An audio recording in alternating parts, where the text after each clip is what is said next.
This is Kampung Tanjung Labian. It is located some 30 kilometers from the entrance of Elder Sahabat. A pristine white sandy beach and lush idyllic greenery greeted us as we were about to enter this village.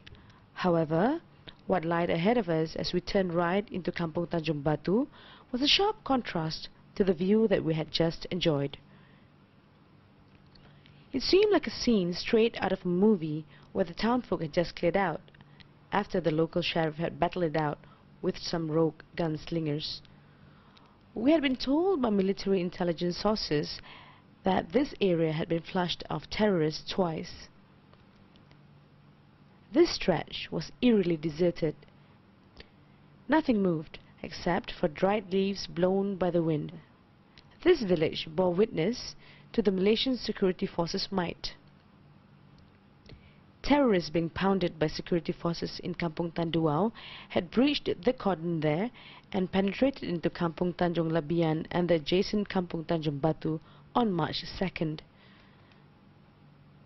The villages had been evacuated right before the security forces launched an all-out offensive on the terrorist fortress in Kampung Tanduau. They had turned that village into their stronghold when they first arrived on February 12.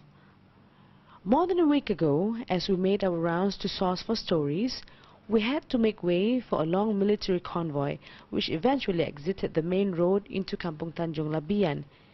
Just 5 minutes later, we heard sounds of shelling coming from the village. Empty shell casings and spent ammo boxes were scattered all over. The windows of houses that lined the road we were on and cars parked on the lawns had their windows blown out. Where houses once stood were bare foundations and ashen pillars that held up and supported nothing. We were travelling with two village locals whom we had known for a while now, including one of them who had bumped into several terrorists more than a week ago. As we drove on, we spotted this Kanchil and Ford Ranger. Both were riddled with bullets and windscreens were shattered. The villager told us that the cars belonged to his neighbour. The terrorists, he said, could have used them in their encounter with the Malaysian security forces. As we drove on, we saw cattle and livestock tied to trees and left to fend for themselves. They followed the same constant orbit just as far as their leash would allow it. It is only a matter of time before they run out of food.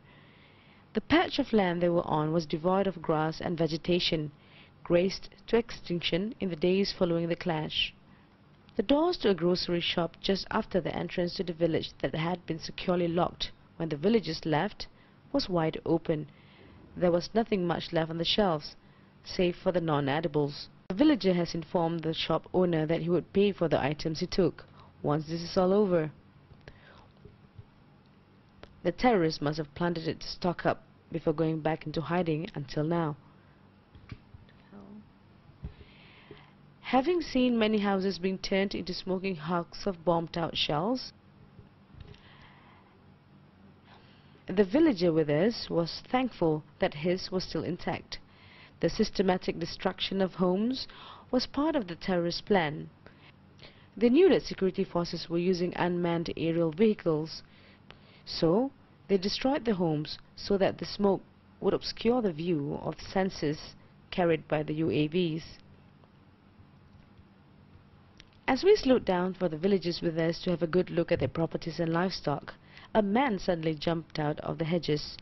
He turned out to be a relative of one of our passengers. Qasim's sister Rasida, who's paralyzed waist down, had been stranded at home for more than a week, surviving on whatever was within her reach to survive.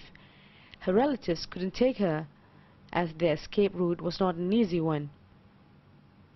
Her physical hardship was compounded by the realization that if there was another attack by the terrorists, or if there was another barrage laid down, she'd be helpless.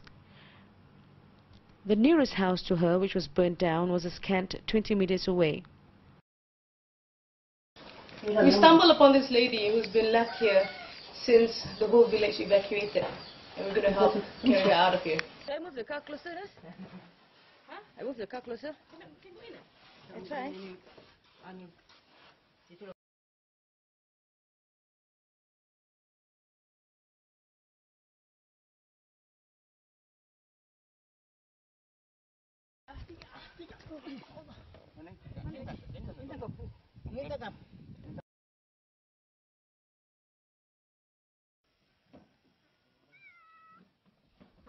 When we brought Rasida to her family's house near the Felda Harapan evacuation center, her family, who spotted her in our truck, started wailing and came out running.